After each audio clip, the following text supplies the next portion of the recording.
Arapi vas Hrvate neće podržavati ako ste prevarili Arabiju ako im prodajete ludilo umjesto Božjih glasova.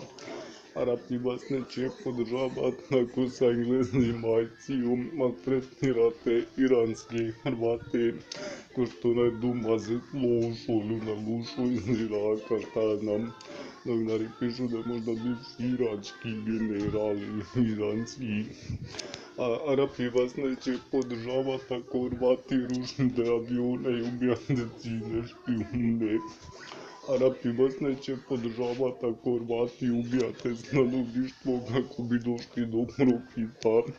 Uglavnom, Arapi vas neće podržavati ako Hrvati ubili većinu Bosanaca koji ste u prošlom ratu uspjeli, koji nisu uspjeli pobjeći. Uglavnom, Arapi neće podržavati Hrvate.